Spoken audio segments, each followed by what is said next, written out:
வணக்கம் நண்பர்களே. இன்று நம்ம பார்க்க போகிற கதை அம்மன் கைவிட மாட்டாள் என்பதற்கான ஒரு உண்மை வரலாறு. பல வருடங்களுக்கு முன்பு ஒரு சிறிய கிராமம். அந்த கிராமத்தின் எல்லையில் ஒரு பெரிய ஆலமரம். அந்த ஆலமரத்தின் அடியில் இருந்தது ஒரு சிறிய மண் கோயில். அது முத்துமாரியம்மன் கோயில்.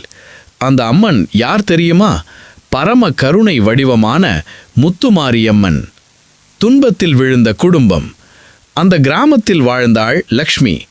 அவள் கணவன் ராமு நல்ல மனசு கொண்ட மனிதன். ஆனா ஒரு நாள் ராமுவுக்கு கடுமையான காய்ச்சல். மருத்துவமனைக்கு எடுத்துச் சென்றார்கள். மருத்துவர் சொன்னார், நம்பிக்கையே இல்லை. அந்த இரவு லக்ஷ்மி தன் கணவனை தாங்கிக் கொண்டு அந்த ஆலமரத்தடிக்கு ஓடினாள். அம்மன் முன்னால் கண்ணீர். லக்ஷ்மி அழுதாள்.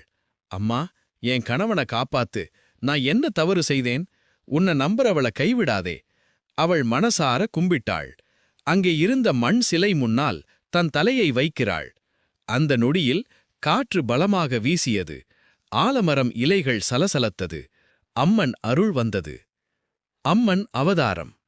அந்த மண் சிலை ஒளிவிட்டது. மெதுவாக ஒளி பெரிதாகியது. அந்த ஒளியிலிருந்து தோன்றினாள் முத்துப்போத ஜொலிக்கும் தெய்வம். அவள் யார் தெரியுமா? அதே முத்துமாரி அம்மன். அம்மன் மெதுவாகச் சொன்னாள், பயப்படாதே மகளே, நம்பிக்கை உள்ள இடத்தில் நான் இருப்பேன். அவள் கையில் இருந்த வேப்பிலை ராமுவின் நெற்றியில் வைத்தாள். காலை எழுந்தபோது ராமுவின் காய்ச்சல் குறைந்திருந்தது. மருத்துவர் அதிசயித்தார். இது மருத்துவத்துக்கு அப்பாற்பட்ட விஷயம்.